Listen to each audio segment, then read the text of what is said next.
vous retrouve avec beaucoup de plaisir sur Medi 1 pour le décryptage de l'actualité sanitaire sur le continent et c'est bien dans Hebdo Santé. Nous nous intéressons aujourd'hui à l'importance de ce liquide précieux qu'est le sang dans la prise en charge des cancers de l'enfant. Quels sont ces cancers et pourquoi a-t-on besoin de sang pour leur traitement? Vous êtes là pour nous aider à comprendre. Professeur Atebi Jean-Jacques Yao, bonjour. Bonjour, monsieur Eustache. Alors, vous êtes pédiatre oncologue à l'hôpital Mère-Enfant de Bingerville qui abrite l'une des 3 unités spécialisées dans la prise en charge du cancer de l'enfant en Côte d'Ivoire, c'est bien ça? Oui, c'est bien ça. Alors, j'ai parlé de 3 unités et les 2 autres sont où? Voilà, donc en principe, nous avons la première unité donc, qui est au service de pédiatrie du CHU de Trècheville, donc la toute première unité qui a été mise en place en Côte d'Ivoire. Ensuite, notre service d'oncologie pédiatrique à l'hôpital Mère-Enfant de Bingerville. Et en principe, la 3e unité, elle est localisée au CHU de Boaké, au service de pédiatrie. Bon, c'est une unité qui est en projet, donc qui est en devenir, qui n'est pas encore bien structurée, mais qui, on l'espère bien, dans les quelques années à venir, sera donc mieux structurée pour pouvoir aussi initier et donc faire la prise en charge des cancers de l'enfant. Mais justement pour le bonheur des populations, de cette partie de la Côte d'Ivoire, puisque Boaké, c'est le centre. C'est le centre. D'accord. Alors, est-ce que ce genre d'unité spécialisée, on en trouve dans d'autres pays africains? Alors, donc, effectivement, dans les services de cancérologie pédiatrique sont des services qui existent un peu partout. Il y a quand même un écart entre l'Afrique blanche, c'est-à-dire le Maghreb, où il existe plusieurs unités pédiatriques, et l'Afrique subsaharienne, où dans la plupart des capitales, donc dans la plupart des capitales africaines, on retrouve des services d'oncologie pédiatrique.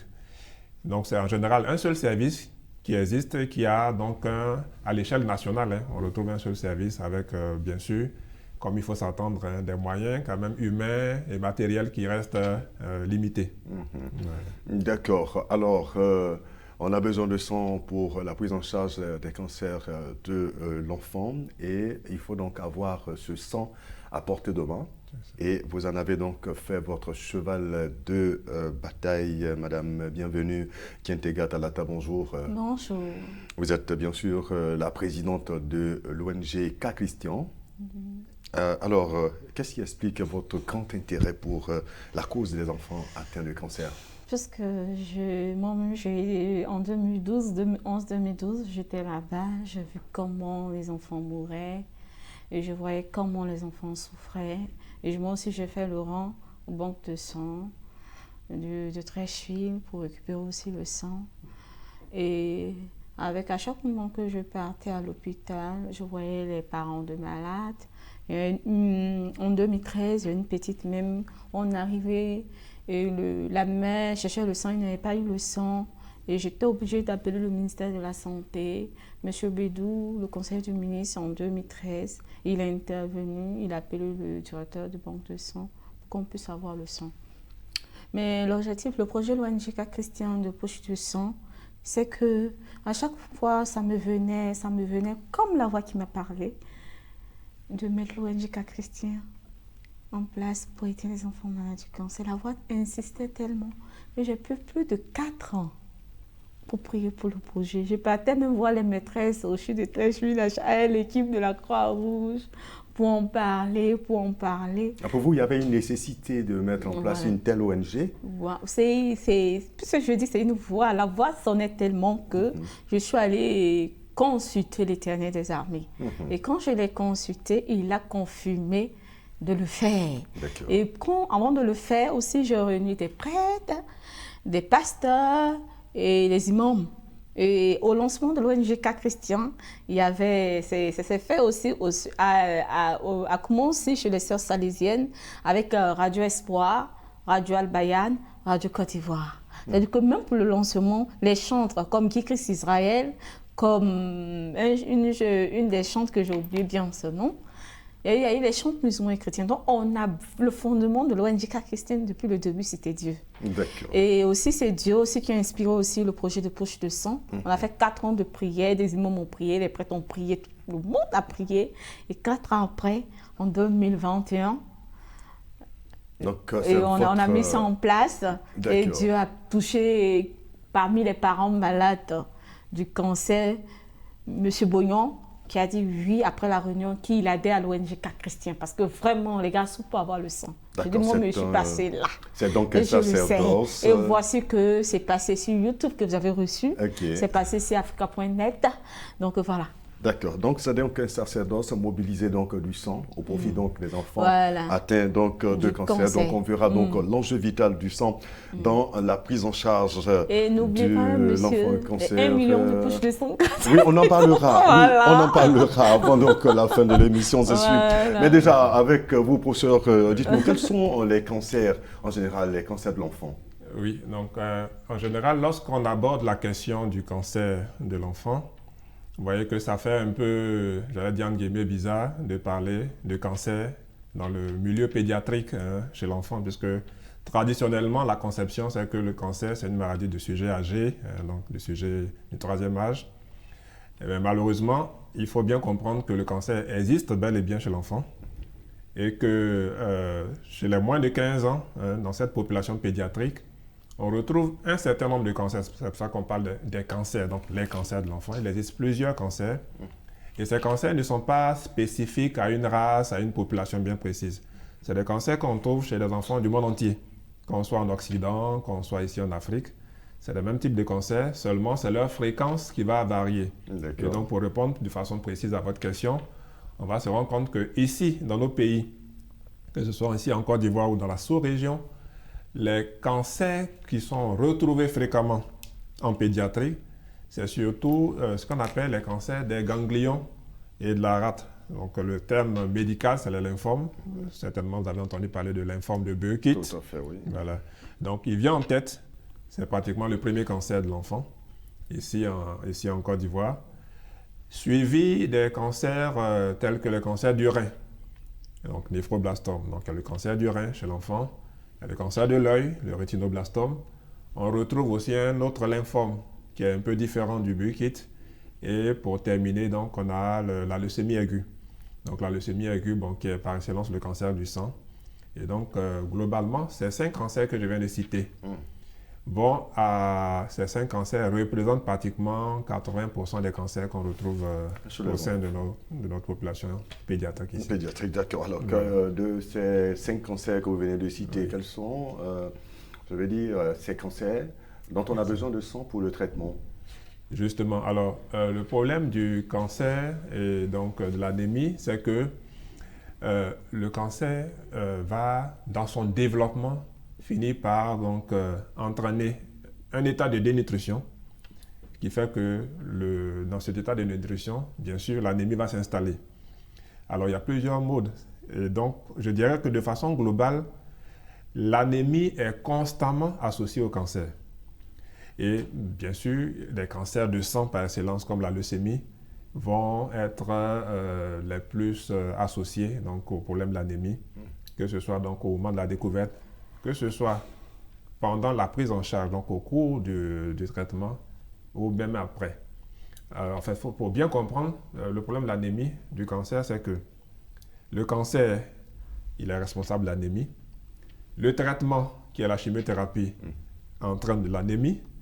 Les interventions chirurgicales, qui sont des moyens donc, de prendre en charge le cancer, vont aussi donc, nécessiter un soutien transfusionnel. D'accord. Donc, vous voyez un peu qu'à toutes les étapes, depuis le diagnostic jusqu'à la prise en charge, le problème de l'anémie et donc du sang va se poser. D'accord. Alors, on verra un peu donc la disponibilité de ce sang-là. Est-ce que vous en avez toujours de disponible pour faire donc face donc au cas d'urgence? Mais je vais demander à Madame Bienvenue, Tanata, comment est-ce que vous organisez vos collectes et votre cible, c'est essentiellement les enfants, vous l'avez dit?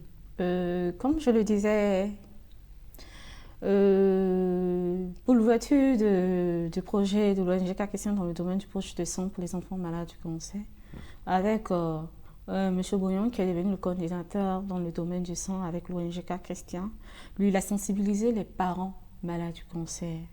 Et l'ouverture du projet de l'ONG Cas Chrétien, c'est avec les parents. C'est les parents des enfants malades du cancer qui ont fait les dons que vous avez vus dans les images. D'accord. Donc, on est en train de sensibiliser maintenant.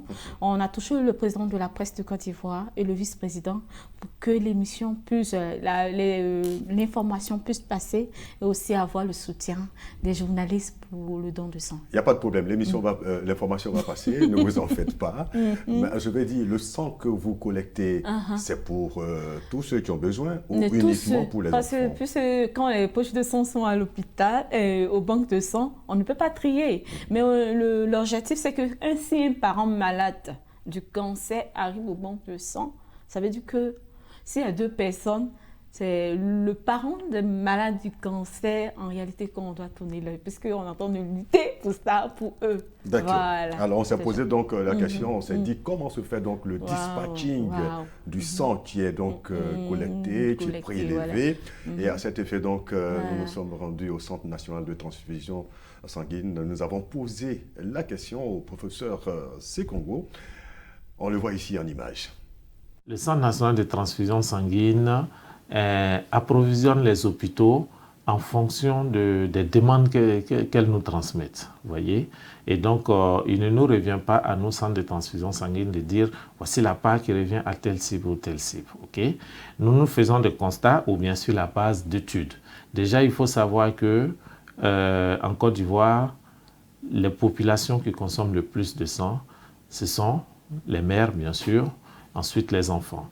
Les mères accouchent à cause des accouchements à risque, parce que malheureusement, il faut le dire, dans encore beaucoup de régions reculées, les femmes arrivent tardivement en couche, sans consultation, et ces accouchements se passent très souvent avec des complications, notamment des saignements, des hémorragies, et pour lesquelles il faut recourir à l'utilisation du sang pour pouvoir sauver ces femmes-là, vous voyez.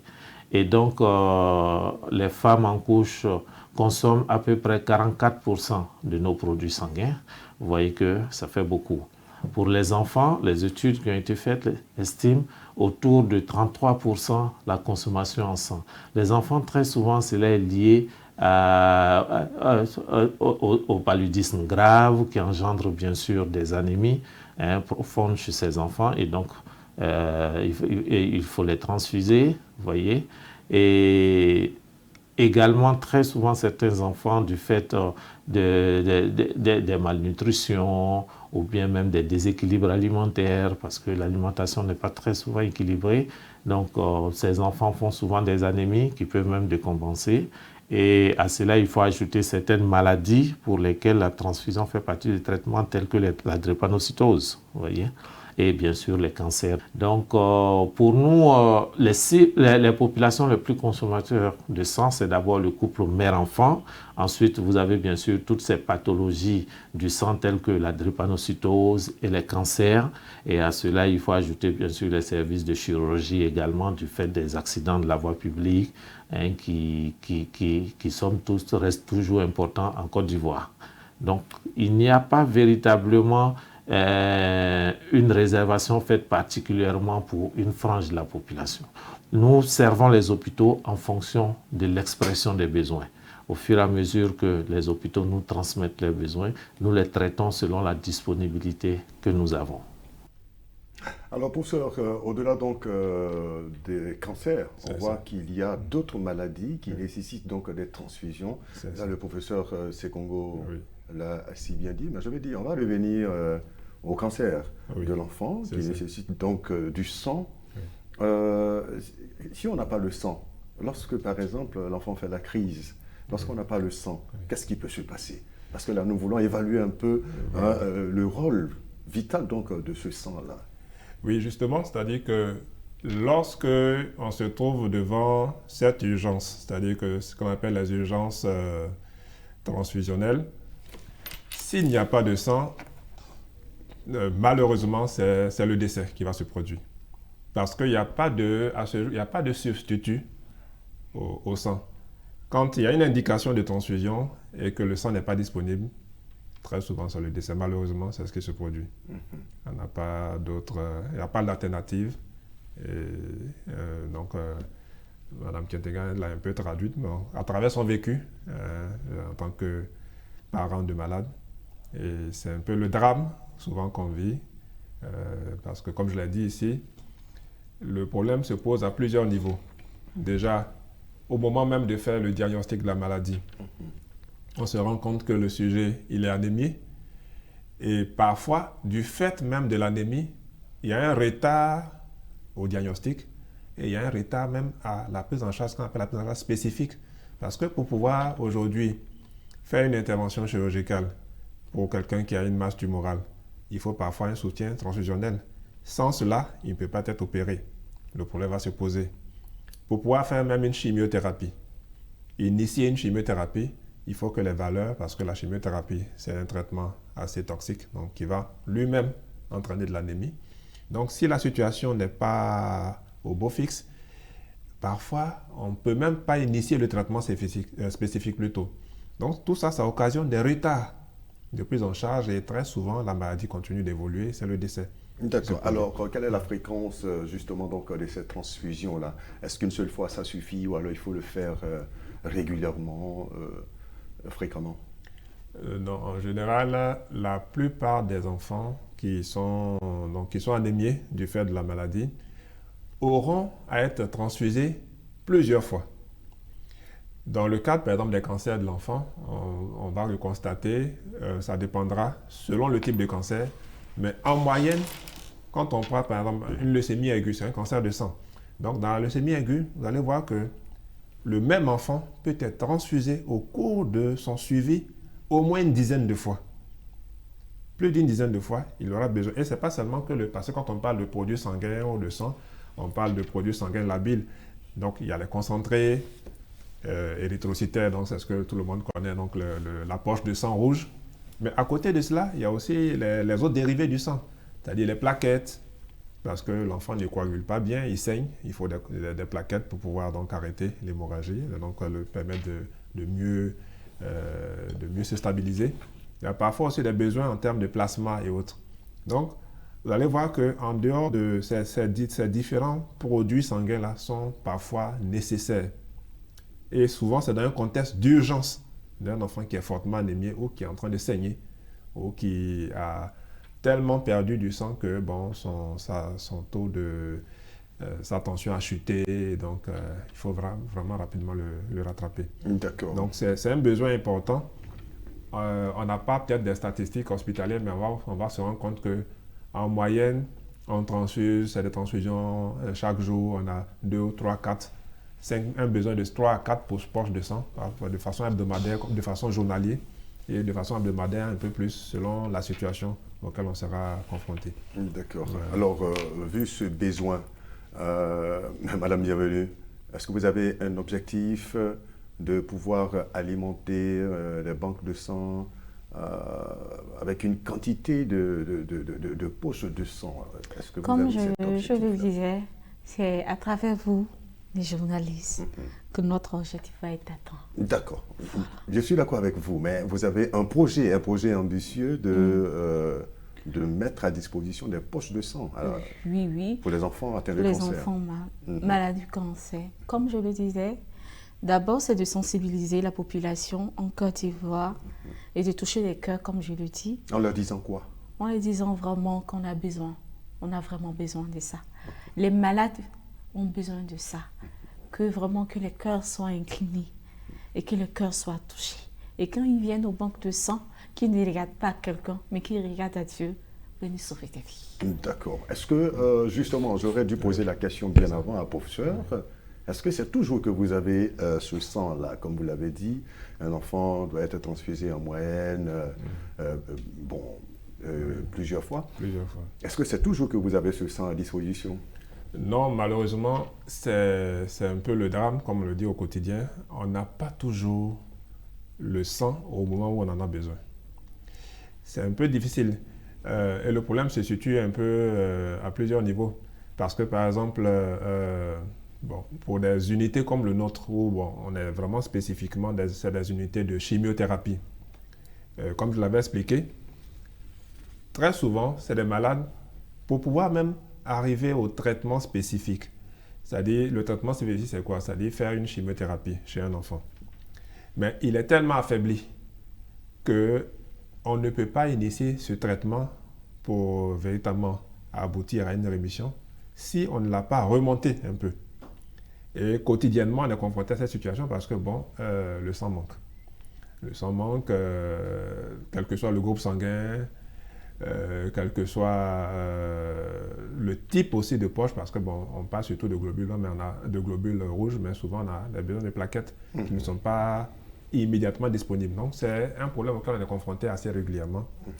Le problème de l'accessibilité. Ce n'est pas une accessibilité en termes de finances, mais puisque le CNTS a quand même des mécanismes pour que les centres, selon leur statut, s'ils sont publics ou autres, il y a des mécanismes pour permettre cet accès-là. Il y a tout un réseau de distribution, mais le problème, c'est qu'on a vraiment un manque. Un manque qui se pose, et ça, c'est au quotidien. D'accord. Alors donc, pour pallier, je vais dire, ce manque-là, voici donc les recommandations du professeur Sekongo au micro de Ferdinand Kouakou. Pour nous, aujourd'hui, les patients cancéreux, l'objectif, c'est de faire en sorte que toutes les structures qui prennent en charge le cancer puissent s'organiser afin de disposer de dépôts de sang pour leur permettre de faire des stocks. Parce que sachez qu'au cours des cancers, malheureusement, les patients arrivent souvent dans des états d'extrême urgence vitale où il faut avoir des produits sanguins à portée de main. Malheureusement, dans nos hôpitaux, notamment les grands centres hospitaliers universitaires où se trouvent bien sûr ces structures de prise en charge du cancer, les dépôts de sang sont en général pour tout l'hôpital et non pour ces services-là spécialement. Donc, il serait important que ces hôpitaux puissent trouver un mécanisme afin qu'il y ait des petits dépôts au sein de ces services où la nécessité du sang se fait souvent dans des situations d'extrême urgence, comme on le dit. C'est pareil que pour les services de gynécologie également, où quand les femmes arrivent en couche ou elles peuvent saigner, il serait important que les hôpitaux s'organisent pour qu'il y ait des petits dépôts d'urgence au sein de ces services-là, afin d'éviter qu'on ait à faire de longs circuits pour aller chercher du sang alors que nous sommes dans des situations d'extrême urgence. Vous pensez que ça peut résoudre le problème, professeur Ateli? Oui, c'est-à-dire que ça permet de résoudre, on allait dire en partie le problème, parce qu'en fait ici, on réduit un peu l'accessibilité géographique. Et donc au sein de l'établissement sanitaire, on a une unité, donc un dépôt qui existe, qui permet donc directement, sans vraiment se déplacer énormément, d'avoir accès. Mais on sait qu'aujourd'hui, quand on fait nos bilans d'activité, que ces dépôts qui existent, dans la plupart des centres, qu'ils soient publics ou privés, ces dépôts existent. Mais en termes de couverture des besoins, ça reste insuffisant. Et les unités qui sont octroyées de façon journalière ou hebdomadaire ne couvrent pas les besoins.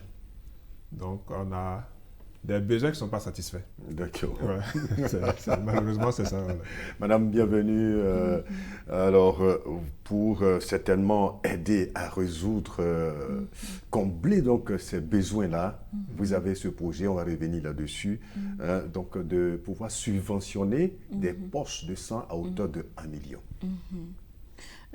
Comme je le disais, sur cette émission, à travers vous, à travers le professeur Ateli, nous allons vraiment toucher les fondations comme la Fondation Tsunami de cette femme au grand cœur, Madame Dossou de la clinique Farah, qui a permis qu'aujourd'hui on se retrouve ici. Nous touchons le cœur de toutes les fondations en Côte d'Ivoire, de venir soutenir l'ONGK Christian, des gens de grand cœur, de venir soutenir l'ONGK Christian, et avec le professeur Ateli, et l'ONGK Christian. En quoi faisant? Qu'est-ce que ceux qui entendent votre cri, qu'est-ce qu'ils doivent faire? S'ils ont entendu le cri de cœur de l'ONGK Christian et de la pédiatrie oncologie avec le professeur de médecine, avec les médecins, avec les parents, ils peuvent passer voir professeur Ateli à l'hôpital mère-enfant de Benjerville. Comme voir le professeur, le docteur Konaté, le directeur de banque de sang. Oui, le directeur du Centre national de transfusion sanguine. Ou bien voir Bienvenue qui intègre Talata de l'ONGK Christian pour les 1 million Et voilà, je crois qu'avec les 1 million, si chaque fondation, s'il y a plus de 10 fondations qui donnent les 1 million, ça fera 10 millions. 10 millions. On Et les aura enfants auront 10 millions de poches de sang. Déjà préfinancé, déjà acheté. Oui. C'est Voilà. louable. C'est louable. Félicitations et que Dieu vous y accompagne. Amen. Vraiment. Alors donc, pour Mais il y a une chose que je terminer, voulais dire, c'est assez à travers vous rapidement, que ça oui, va se réaliser. ça va se réaliser. Alors, professeur, pour terminer, on note que le sang est vraiment vital donc dans la prise en charge de cancer de l'enfant. Effectivement. D'accord. Effectivement, c'est vital. C'est vital. Et bon, ce qu'on pourra dire, c'est que c'est vrai qu'aujourd'hui, on concentre le message sur la question du sang, parce qu'effectivement, c'est ça l'objet même de cette rencontre, de dire qu'effectivement, il existe bel et bien le cancer chez l'enfant. Et dans la prise en charge de ces cancers, comme moyen, on a recours au sang, qui est un élément vital. Et il y a aussi les parents. Donc, la patronne de l'ONG le sait aussi très bien que au-delà des moyens qui sont mis en place, c'est très louable parce que ça permet de résoudre le problème de l'accessibilité financière, parce qu'on a parlé de l'accessibilité géographique, financièrement, ça soulage les parents. C'est ça. Mais au-delà de cela, il y a encore beaucoup de choses à faire pour que, au-delà du don de sang, on puisse aussi vraiment arriver à faire une prise en charge qui soit globale du cancer de l'enfant. On aura l'occasion de vous retrouver toujours à cette Merci. émission pour Merci. parler de ces problèmes Merci. et aider donc les populations à mieux se porter. Merci infiniment à vous, pour Sœur Atebi Jean-Jacques Yao. Je rappelle que vous êtes pédiatre oncologue à l'hôpital Mère-Enfant de Bingerville. Merci pour toutes ces informations. Merci également à vous, Madame Bienvenue Kientega Talata. Vous êtes la présidente de l'ONG K. Christian Calais. Beaucoup de courage à vous dans votre mission. C'est donc la fin de ce numéro d'Hebdo Santé. Merci à l'équipe qui l'a réalisé. Merci également à vous qui l'avez suivi. Et à très bientôt donc pour un autre numéro d'Hebdo Santé, toujours sur Medi 1.